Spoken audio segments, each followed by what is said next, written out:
€13 to get in. They take some fuel cards. I've got a Rangers card though. There, paid. Right, the offal bay is the first one. Normally I try and leave this one till last because it's often got a big queue and it quietens down later on in the evening, but there's nobody there. That's a bit weird. That's very weird. Normally the queue goes all the way out there and down the road and every bay is full up. And look, there's nobody here. What on earth is going on? How strange. Rangers is renowned for being a bit tight in places, and every time I come here they seem to have given me a new trailer, or a nearly new trailer. None of our trailers are really scrappy, but I can think of better ones. So there we go. I've done my fair share of damage in Rangers, to be honest. Apparently one of ours took both doors off one night. Oh dear, what fun. About 9 pallets from here. Come off and take to here. Normally have to take them off yourself. Well, it's soon filled up. There's a queue of 1. There's a McCullough. Right, SVA next, which is around the corner. Well, everything's around the corner here, of course. These are the bays. Martin and Forey, we got both those. But it's a bit busy, so I might go around GRG. You have to unload some of the pallet trucks so I can shuffle stuff around.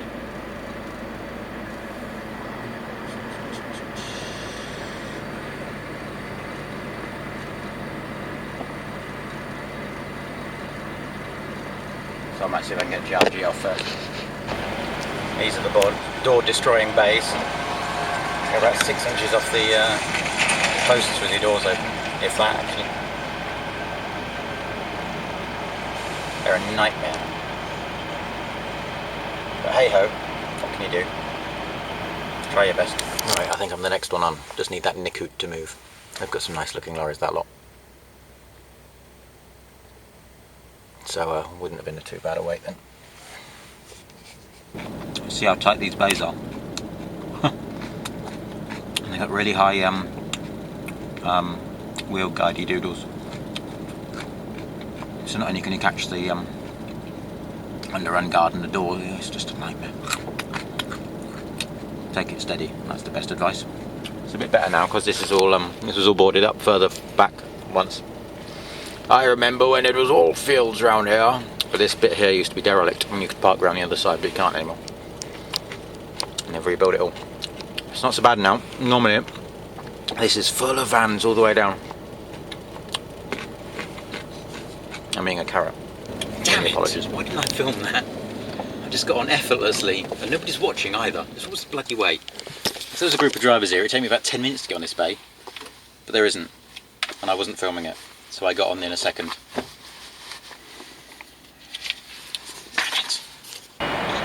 Back here again, but the one next door to Martin. You can see the sign up there, Forey. All the bays are free at the moment. There's no point keep going back, there's a forklift in your way. You just got out and looked at it as well, so...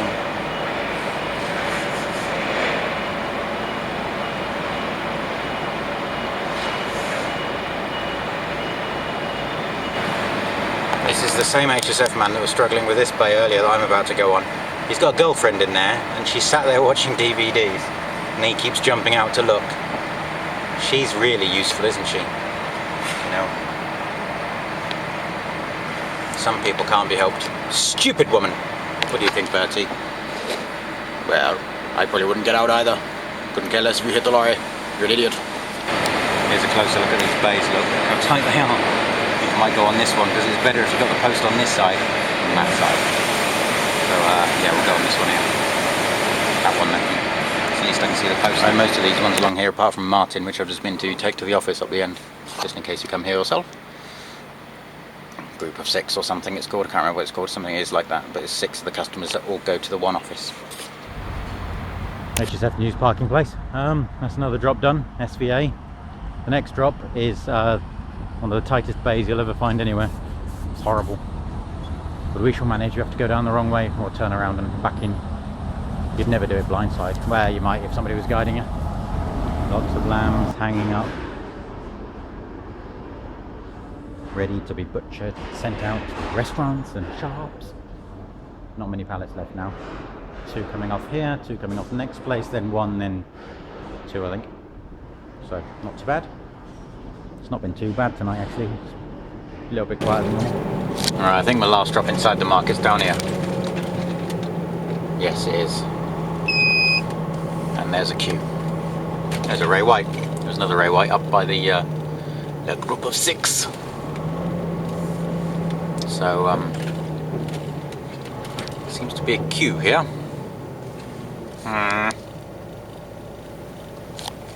Not much light here. I like Ray Whites, white ones. I mean, that's a tongue twister, isn't it? There's 2 of them here, 2 620s. I do like white trucks. I just think like when everything's white, they look fantastic. Scanias especially. My 440 was a damn good looking truck, even though it was only a little 440. Just waiting for a bay now. Be one of these 2. And then 1 more outside the market, and then I can park up and go to Betty Bites. Yay! Oh, thank God for that. I hate this place. That was rather silly of me. I went round, sat outside what I thought was my last market drop, waited for a bay to come free, got on a bay, walked to the door, and realised it was the wrong place. Stupid bloke. Stupid. Luckily I managed to get off the bay before anybody put the ramp down or anything and zoomed off. Right. I'm at the right place now. 1 more drop up. So the meat bit's behind us, and then up here you got all the fruit and veg and the flower market and all that. This is all new here too. They keep building and building and building, leaving less and less space for trucks to park, which isn't handy, to be honest. There used to be loads of places to park here. Now if you finish late you struggle. So anyway, the last one's just outside the market. There's you're normally parking around Senia, you can just park on the road, so I should probably stay around there rather than come pay to come back in the market again. So oh, what a lovely tree. How festive. Tout drachon. Shut up. Right, that's it. Took just over about dead on 3 hours, near enough. And it's 20 past midnight UK time, which means with 9 hours off, somebody would just in the office to sort me out tomorrow. There's a good chance I'll be loading over there tomorrow afternoon. That building there. So this is as good a place as any to park. It may not be, but we often load out of there on a Monday afternoon and then back in the market on a 6 o'clock Tuesday morning with a load for Ireland, a load of French cuisine. So I'm going to get my gym jams on now and listen to some music and cook some dinner. And in the morning I will give you some Luke's top tips with markets, because markets often scare people, of course, when they first do them. I know they did me. Once you get the hang of them, they're actually rather easy. So stay tuned for Market Chat with Luke and Bertie. Don't drag me into this shit. See, it's very busy out there. Lots of lorries going up and down, and then food never stops, does it? That's where we normally load, over there where that lorry's reversing. Maybe we're not today, because I've got a split bridge on as well. Oop. Everybody going about their business. Good day to you all. It's 139 kilometres to Ferrers and Bray, so it's not too far. Used to load there all the time, but don't anymore. Now they're going to have a to-do. Got a busyness around here today. Just doing my hair.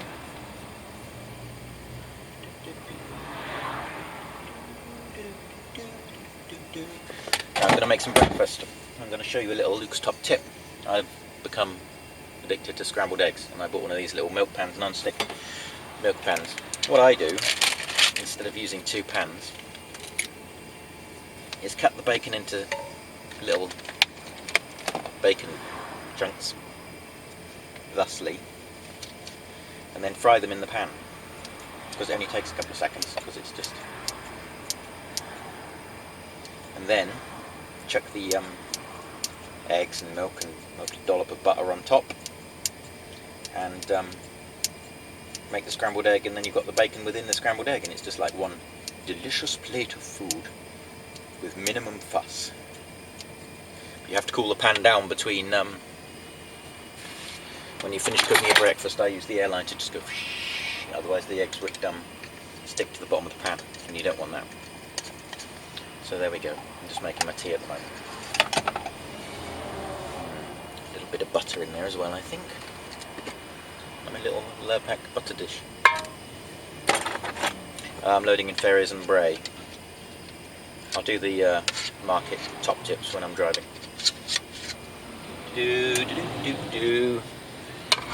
Right. Do it a moment. Right, so just fry the bacon bits quickly. I find this spatula thing's ideal for making scrambled eggs.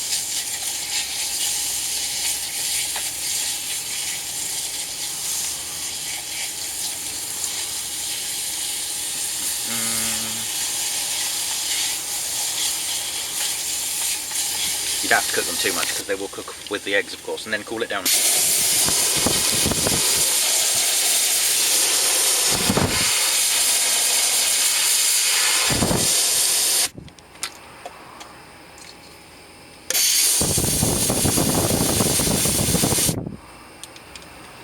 Then chuck the eggs in. I'm using duck eggs from my mother's ducks. And they are absolutely fantastic.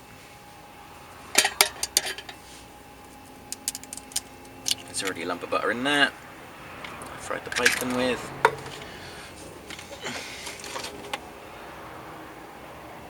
A dash of milk. Mix up with a fork.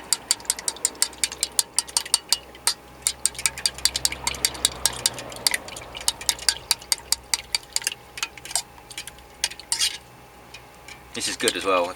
I know a lot of you don't necessarily like frying and stuff in the lorry because it makes a mess. This doesn't make any mess. This is really, because the bacon barely fries, it just cooks really quickly.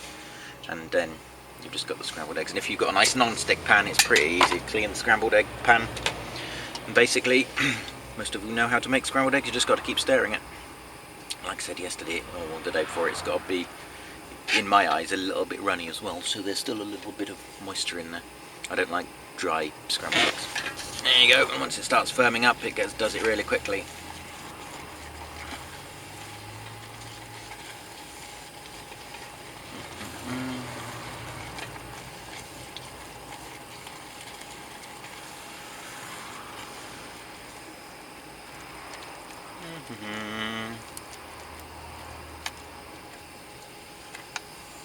Might put a little bit too much milk in this. It's not too bad though.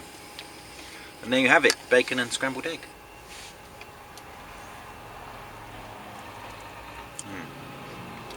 Delicious. I might just eat that out of the pan. A little dash of pepper. And breakfast is served. There you go. Took me 10 minutes. So quicker than if you went over the road to the cafe or something. And that's 2 rashers of bacon and 2 eggs. And a dash of milk. And it's delicious. A little bit of pepper. Don't need salt because you've got bacon in there too. And that's breakfast.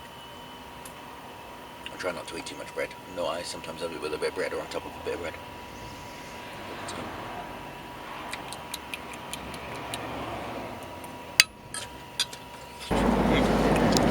Right, so this is the middle periphery, Ring Road. You've got the inner one, which goes to ring round Paris and is crazy mad. I avoid that. For some reason I think the trucks aren't really allowed on it, but I'm sure they are. I've been on it in a truck. This is the, this one doesn't go all the way around, but it goes around like 2/3 of Paris. There's a bit missing around Versailles. This is the one that most people use. And then there's another one which is not really a ring road, it's like half a road around Paris. Slightly further out again. Which is handy if this one's a nightmare. quite quiet today. If this was a normal weekday, this road would be rammed. And then other times it won't be, but so yeah, we're just heading round to Ferrazon-Bray. It is 135 kilometers from here. The road, driving on this road is absolutely shocking. You think driving in London is bad, you want to come and people will just slowly drift on right in front of you. They won't indicate or anything, down a slip road, and then plod along at 35 miles an hour. I'm not a big fan of driving around Paris. It doesn't worry me or anything, but it's just, you can never predict anything. Gay Paris! Ah! What? You brought me to a gay place. What's wrong with you? I've told you I never want to experience that. Bertie, it's just a phrase. Oh. You don't have that in Denmark. They call it crappy Paris in Denmark. Yes. I didn't make that up at all. Good day, Joe. Alright, Bertie. Shush. Paris over there. Well, we're in Paris.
Which in French means Stade de France,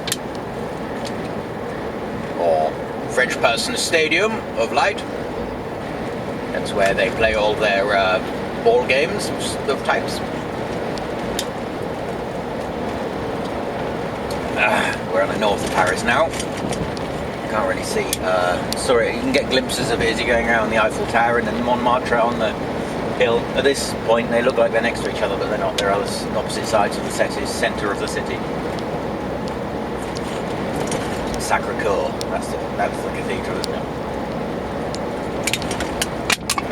An energy drink to liven myself up.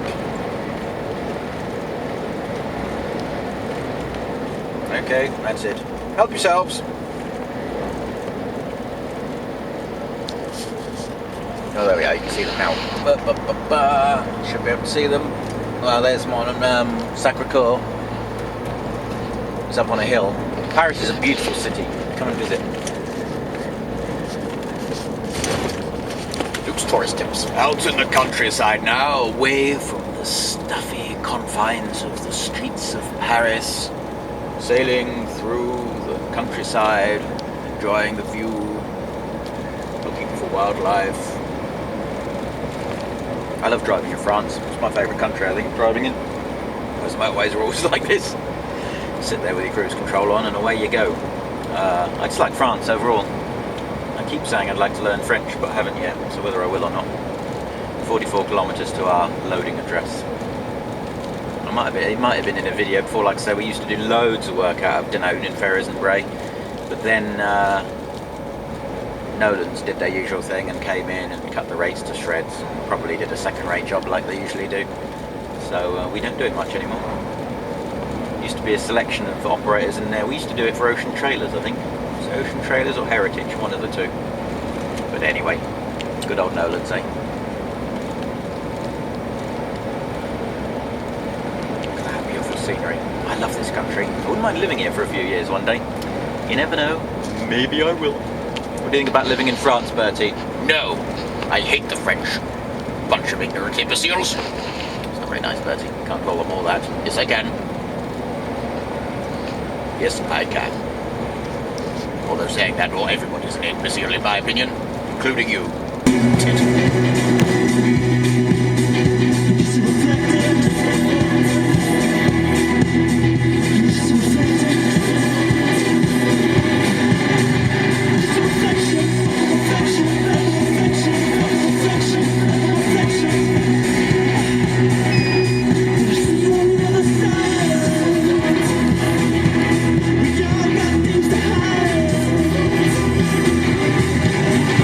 Where did this Martin Brower bunch come from? They do McDonald's, don't they?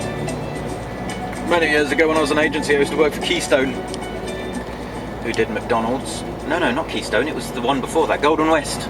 Remember Golden West? And then Keystone took over it, whoever the hell they were, and now they seem to have disappeared. And Martin Brower are in their place. It's funny how never any of the big logistics companies seem to get that. I remember I even interviewed for it actually, this will be 10 years ago now,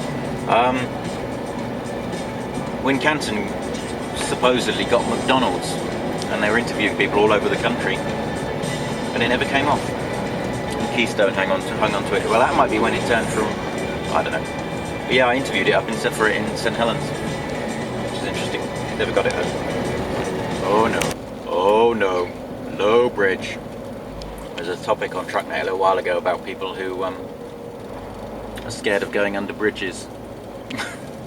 You couldn't make it up, could you?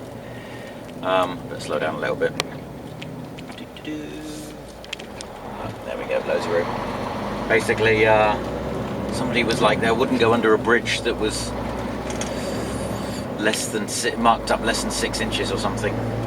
Look, there's a Nikut there. I bet he was in the market last night. When in reality a bridge height is the clearance, so that says 4.1 meters, which means a 4.1 meter truck will go under it. So I've been under 3.8 meter bridges in a 4 meter truck before now. I want to go around here, nearly there now. That's where that Nikut was going. Distribute yoke hurts all over the world! It's busy. Looks like I think there's another Virginia here.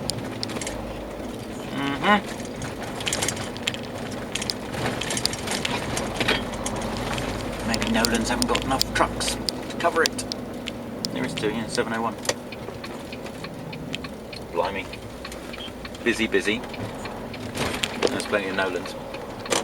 Yeah, the parking's got smaller.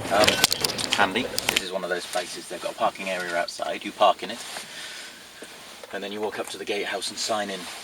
So I've written the details down. They also want ID. I give them driving licence because they keep it.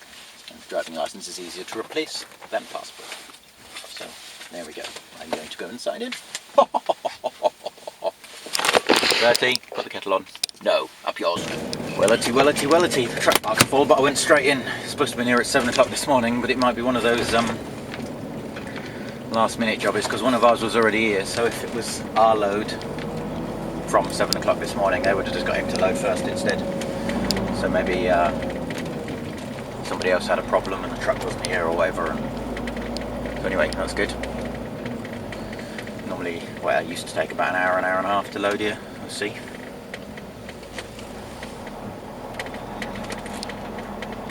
We shall see, my friend. Yep. Right, we are on the bay.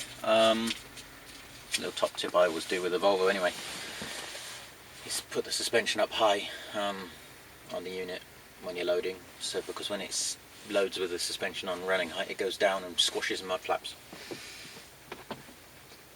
You can set it so it keeps adjusting, but then you run out of air. What else? Oh, and on these Grand Adams trailers, they're quite high. The back end's really high for a lot of European bays, because a lot of European bays are quite low. Because they normally have lower trailers because they've got the 4 metre high limit. So, 2 valuable tips there for you, my friends. Worth their weight in gold. I was going to do a bit of video of me reversing on the bay, but it's pouring down and my camera won't like that, so I was foiled in that attempt. I just got my kettle out to make a cup of tea and I remembered the best thing in the world. I've got a piece of Christmas cake to eat.